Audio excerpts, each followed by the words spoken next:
Hey everybody, I'm Lady Mariam for Grimmfest 2024, and with me is the mind behind the film, Succubus. Why don't you introduce yourself and welcome to Grimmfest. Thanks so much. I'm RJ Daniel Hanna, and yep, I'm the writer-director of Succubus. So what is the film Succubus about? So Succubus is about a man who's going through marital separation. His friend convinces him to get on a dating app, see what's out there, and he ends up meeting this woman who definitely has something weird going on about her, but he's still very, very intrigued by her. Starts going down a rabbit hole that gets deeper and deeper and crazier, and I really don't think anyone will predict where this is going to go.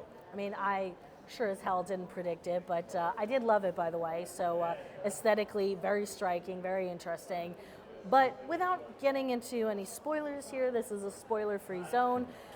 You do tackle the issues screen life, online dating. I think it's something we all have some sort of experience with, and it's become so much part of our modern day lifestyle. Why did you choose this particular subject matter to handle, discuss, debate within the narrative of your film?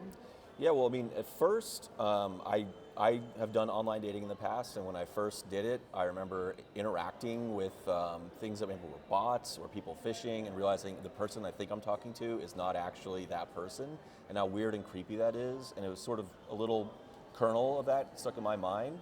But the thing with screen life is we're starting more and more to live our whole lives, it feels like, on screens, and we're just getting sucked in, and it's the kind of idea behind the film was like, I do think it's something nefarious, even if it's not intended to be harmful.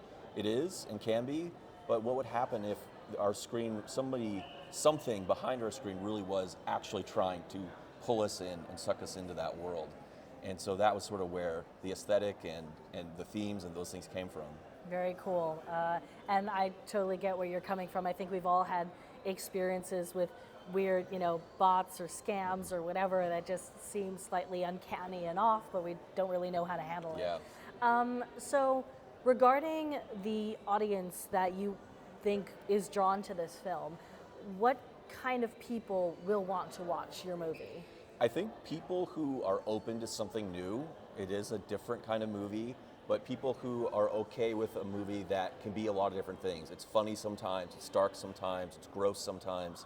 So you've really got to be like a horror fan who wants something more, out of their films, or wants something that is going to take you on like a whole journey, rather than just like making it about like. It's not a movie that's always going to be suspenseful or always going to be horrifying, but it's going to take you there. Yeah, agreed. I think it's also one of those films where you could enjoy it as a straightforward experience, but if you want to dig through the layers, there's a lot there to be uncovered. Definitely. So for all kinds of viewers in that regard. But it's fun. It's meant to be, it's a fun 100%, ride. 100%. Yeah. So my favorite question that I love to ask at these Q&As is, what is a word that makes absolutely no sense before you've seen the film, but makes complete sense once you have seen the film?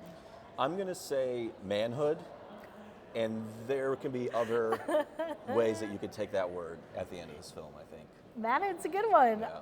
Again, seen the film. I think that's a great film, great word. Okay, well, thank you so much, Dan, for being here. It's been a pleasure. Please catch the film Succubus, if not here at Grimmfest, then wherever you have the opportunity.